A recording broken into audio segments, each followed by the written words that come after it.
Kalau perubahan ini menjadi kenyataan, maka lebih mudah sebetulnya sampai ke bawah, kan gitu. Ya.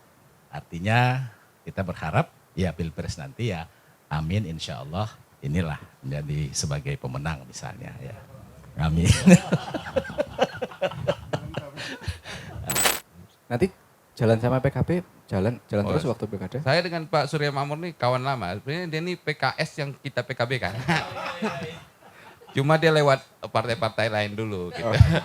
Kalau hatinya masih saya rasa masih sama. Iya, baik.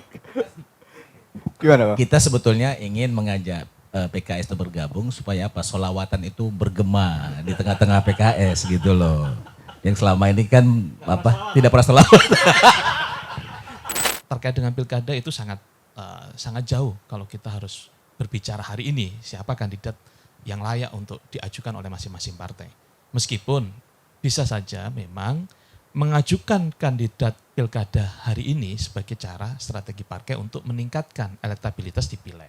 Yang di pusat dengan di koalisi di Pilpres dengan koalisi di pilkada itu malahan yang tadinya satu kapal berganti haluan, yang tadinya beda kapal masuk bergabung. Jadi di daerah sangat cair karena lagi-lagi ini memang politik ini kan juga dipengaruhi oleh komunikasi.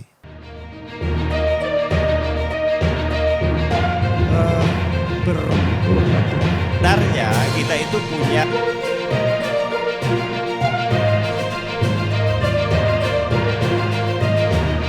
tanggapan bisa KPU Kabupaten Kota. Kalau dia pakai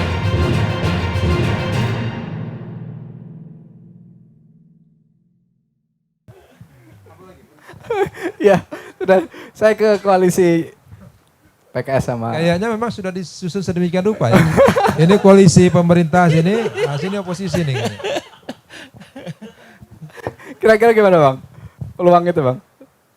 Saya pikir kalau saya lihat ketua umum saya ya, Ya. ketua umum itu memang orangnya apa menghendaki ya sejak awal kalau misalnya koalisi di pusat itu kita dengan katakanlah dengan Nasdem, dengan PKS. Nah kalau memang bersesuaian di daerah maka ini memang sebaiknya dilanjutkan. Bukan berarti menutup koalisi yang lain karena kan ini konteksnya kan daerah. Tentu kita menyesuaikan bagaimana keadaan di daerah. Jadi menurut hemat kami bahwa kalau misalnya ya tentu kita inginkan supaya perubahan ini menjadi kenyataan. Kalau perubahan ini menjadi kenyataan maka lebih mudah sebetulnya sampai ke bawah kan gitu. Ya. Artinya kita berharap ya Pilpres nanti ya amin insya Allah inilah menjadi sebagai pemenang misalnya ya. Amin. Dan saya setuju dengan apa yang kata Pak Irwansyah. Bagaimanapun kan kita, tadi saya baru ngobrol sedikit sama Mas Papene bahwa yang digunakan nanti untuk pilkada itu kan hasil pemilu terakhir ya. Ya. Nah karena itu memang ada tugas partai itu ke kita misalnya terutama kita sebagai ketua partai itu bagaimana memenangkan di daerah itu bahwa kursi yang kita raih hari ini harus lebih banyak ya dari yang kemarin. Dan memang ada pasti korelasi positifnya ya, efek positif kalau misalnya katakan saya misalnya Pak Hanafi, Pak Irwansyah, Pak Asmin ataupun Mas Agus maju di pileg itu sebagai pimpinan partai tentu itu punya pengaruh. Maka ya saya memang harus berusaha, kita ya berusaha sebagai pimpinan partai di daerah ini maju itu tidak lain supaya elektoral kita terangkat. Nah memang ada konsekuensi, ya konsekuensinya kalau misalnya katakanlah elektoral kita tidak begitu menggembirakan maka itu berpengaruh juga kepada partai. Nah maka kalau di kita kan membuat satu slogan PKB menang, misalnya SMN Wali Kota. Itu kan adalah salah satu endorse sebetulnya. Ya. Supaya orang melirik bahwa oh berarti PKB ini akan mengusung misalnya SMN. Kan itu kira-kira kan. Sudah diluncurkan? Sudah, itu Mas Agus terlambat berarti. Asmin tiap hari mesti melihat baliho itu. Iya. Tiap hari lewat. Tapi itu harus kita jelaskan juga ke masyarakat. Karena masyarakat kan bingung kan. Masyarakat tuh bingung, ini Pak Surya mau jadi wali kota atau jadi pileg? Kan begitu. Nah kita harus menjelaskan supaya sejelas ke bawah. Itu tentu memang kita harapkan ya. Terus terang saja efek elektoral dari pilpres, efek elektoral untuk pilkada itu memang itu korelasinya positif terhadap perolehan suara kita di partai gitu. Oleh karena itu ya saya sih kita merasa bahwa inilah tanggung jawab yang harus kita pikul, yang harus kita wujudkan sebagai sebuah kegembiraan bagi partai. Dan ini memang tidak mudah, butuh keseriusan, kesungguhan, dan butuh perjuangan agar ketika kita di pileg ini bisa menaikkan kursi perolehan kita di pemilu kali ini, ya, maka efek positifnya itu memang sangat luar biasa buat partai. Dan saya kira juga teman-teman seperti itu. Ya, saya kira itu. Langsung ke Pak Hanafi. Mungkin hampir sama ya. Ya. Tapi saya sering googling di survei. Saya survei PKS. PKS ini kalau survei walaupun ada 1-2 yang turun tapi PKS selalu dinaikkan. Makin mendekati pemilu PKS sekarang katanya sudah 3 besar. Ya, itu yang terakhir. Saya lihat ini mungkin mendekati 3 besar, mudah-mudahan jadi 2 besar. Kalau mana tahulah salah-salah faktor Amin ini bisa jadi PKS ini bisa jadi pemenang di Indonesia insya Allah ke depan. Itu berarti harapan masyarakat tuh menyambung dengan cita-cita kita insya Allah ya. Kemudian kita juga berharap di daerah-daerah ya, karena memang kita melakukan pelayanan, kita punya semboyan PKS menang rakyat senang. Kita ingin menyenangi hati rakyat lah ke depan insya Allah. Kemudian yang paling penting nih sebenarnya kita nih pilkada ini kan menguatkan pemerintah di daerah ya. Padahal sebenarnya kita lagi sedang dikebiri juga tentang wewenang di daerah ini. Apa artinya kita pilkada, tapi urusan yang bisa dibuat oleh pemerintah daerah kecil sekali. APBD kita tak bisa dinaikin lagi karena undang-undang dan macam-macam ini yang sangat desentralisasi. Mudah-mudahan gini kita semua, partai-partai yang ada di daerah ini sama-sama berjuang. Yuk kita gesa wewenang kita ini diperbesar lah sedikit. Ya, biar APBD kita tuh tetap tambah bagus, rakyat lebih banyak menikmati apa yang dibuat oleh gubernur dan dewannya. Ya, DPRD harus punya peluang lebih besar lagi berbuat untuk masyarakat. Begitu juga pemerintah daerah, gubernur dan bupati, wali kota. Nah itu yang paling penting. Apa artinya pilkada kita gelar, tahu ya apa yang kita buat juga tidak banyak. Ya.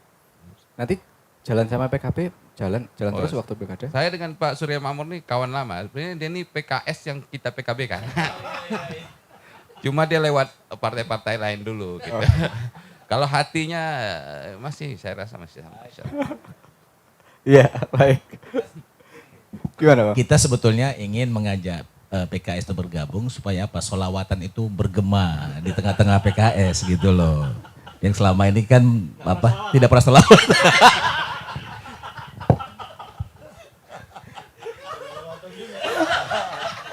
Ya kalau itu udah hafal kita dari dulu. Cuma belum diakui aja. Makanya satu keindahan di sini kan PKB sama PKS berdekatan sebenarnya. Silakan Mas. Kita ya? Ya. Ya saya pikir terkait dengan masalah pilkada ya, teman-teman saya yakin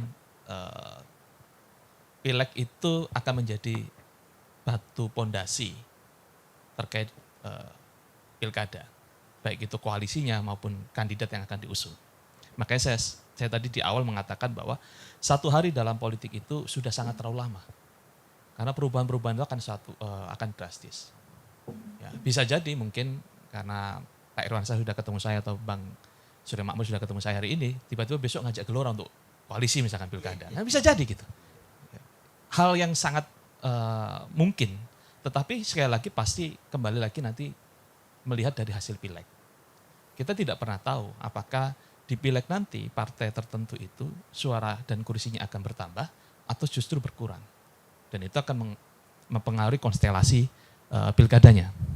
Dan yang lebih menarik lagi adalah bahwa pilkada kita ini nanti terjadi lagi bahwa keputusan rekomendasi siapa yang maju itu bukan kita di daerah yang memutuskan. Kembali ke pusat. Jadi konstelasi pusat itu juga akan berpengaruh.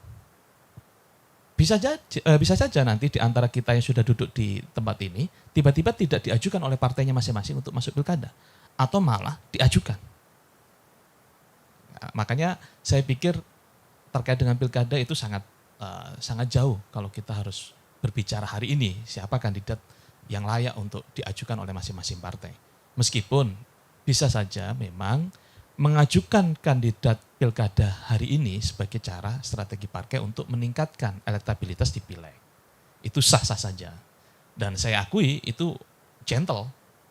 Ya, partai-partai yang mengajukan kadernya untuk maju di pilkada mulai sekarang itu gentle. Ya, kita jadi bisa menimbang juga, masyarakat atau rakyat juga bisa mulai menimbang kira-kira ini layak atau tidak. Saya pikir itu. Ya, karena di tengah masyarakat saya kira lebih santer isunya pilkada ketimbang pemilihan legislatif sekarang ini kan. Karena dampak realnya sangat terasa. Iya. Meskipun belum dimulai tahapannya, tapi obrolan mengenai pilkada di gubernur, wali kota itu sudah kencang sekali. Bahkan sudah ada relawan-relawan yang terbentuk. Enggak, saya menambahkan sampai Mas Agus ya. Ya. Begini juga Mas Agus, kita nggak mau bahwa cerita pilkada di Batam ini hanya orangnya itu saja. Seakan-akan dua orang ini saja yang mau pilkada gitu loh. Iya. Kita nggak mau gitulah, kita punya partai. Itulah Bang, kenapa saya sering diundang di Mata Lokal Kepri. Ya, nggak mau. Ada 3 sekarang Bang Irwansyah sekarang sama 4 malah Bang Sore Makmur sekarang. Bukan, ini kan kita kan mau, ya sebagai partai politik kita, seperti kata Pak Irwansyah, cita-cita bagi seorang politisi itu bukan di legislatif. Dia harus masuk kepada wilayah-wilayah eksekutif. Iya. Nah oleh karena itu sejak dini memang PKB mengatakan bahwa kader terbaiknya itu akan ikut cawe-cawe di pilkada. Kita tidak mau hanya melihat pembicaraan itu hanya berkisar pada 1-2 orang. Yang kita juga melihat, loh kok seperti itu ya, seakan-akan Batam ini milik berdua gitu loh.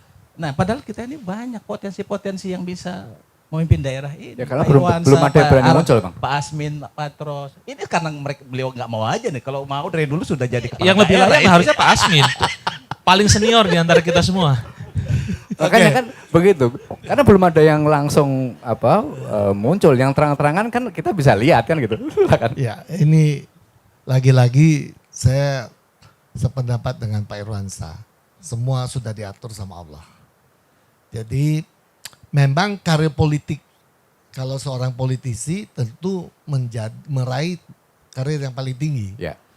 Kalau di legislatif, alhamdulillah kita sudahlah dari kota ke provinsi.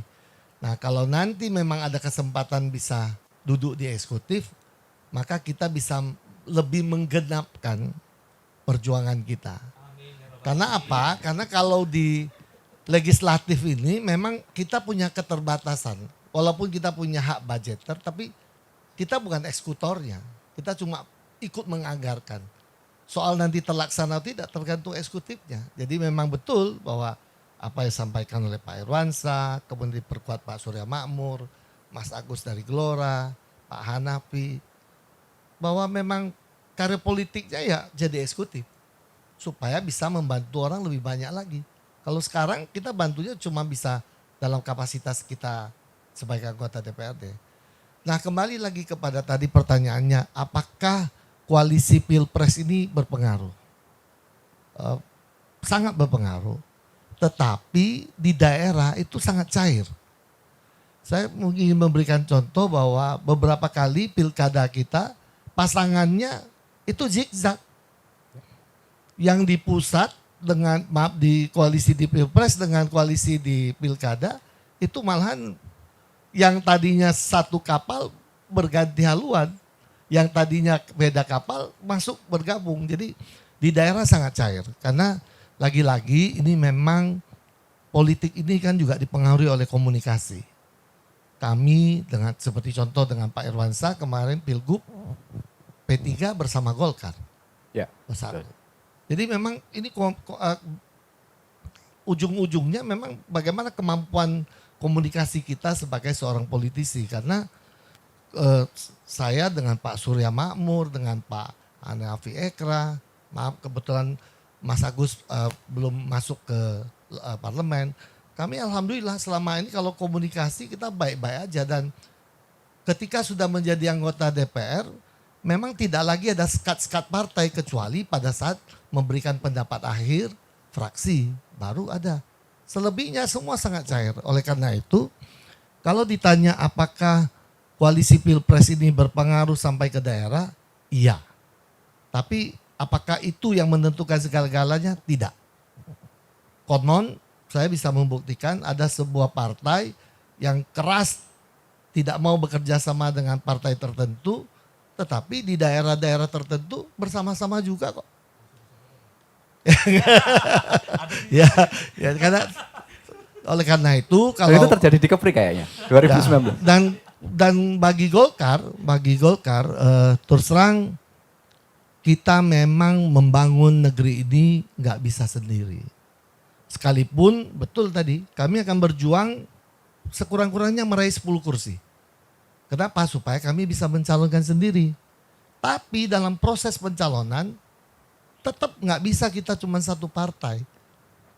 Untuk tiketnya bisa, tapi untuk meraih kemenangan kita memang harus menggandeng teman-teman yang satu visi, satu perjuangan untuk membangun Kepri ke depan. Jadi memang itu sudah dari pengalaman kami. Hari ini kami 8 kursi di DPRD Provinsi. Insya Allah nanti Pileg 2024 ini kami bisa mendapat lebih dari itu. Tetapi untuk menghadapi Pilkada kami tetap butuh Pak Irwansyah, butuh Pak Hanafi Ekra, butuh koalisinya Partai Pak Surya Makmur. Kami juga mengharapkan kehadiran Gelora supaya kita membangun negeri ini dengan kekuatan yang lebih maksimal. Baliho Asmin Batam 1 sudah ada belum? Kebetulan kami gini, kami di Golkar keputusan di dalam Musda direkomendasikan 3. 1 Muhammad Yunus muda karena beliau ketua DPD Partai Golkar Batam. Nomor 2 Asmin Patros, nomor 3 Ma'ruf Maulana, ketua DPD Provinsi. Nah nanti di Pileg ini seperti Pak Irwansyah, kita coba lihat bagaimana respon. Tapi memang nggak bisa apple to apple karena dapilnya kan beda-beda. Ya. Misalnya Pak Yunus cuma 2 kecamatan, Batu Ampar, Bengkong. Sementara kami 4 kecamatan. Pasti suaranya yang 4 kecamatan lebih besar. Tetapi dari elektabilitas yang kita hadirkan itu tentu menjadi pertimbangan juga. Sekali lagi saya setuju sih dengan apa yang Pak Surya Makmur sampaikan. Jangan terkesan Batam ini cuma ada 2 kutub gitu loh. Cuma kutub A dan kutub B yang tiap hari diperdebatkan siapa yang paling layak. Padahal masih banyak kutub C, kutub D, kutub F yang punya potensi lebih besar. Ya kalau memang, tapi sekali lagi lah. Saya selalu berdoa kalau ini memang jalan saya, insya Allah dimudahkan sama Allah. Ya, baik. Ya.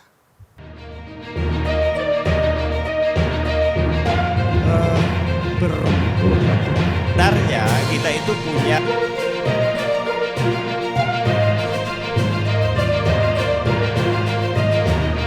Tanggapan bisa per KPU Kabupaten Kota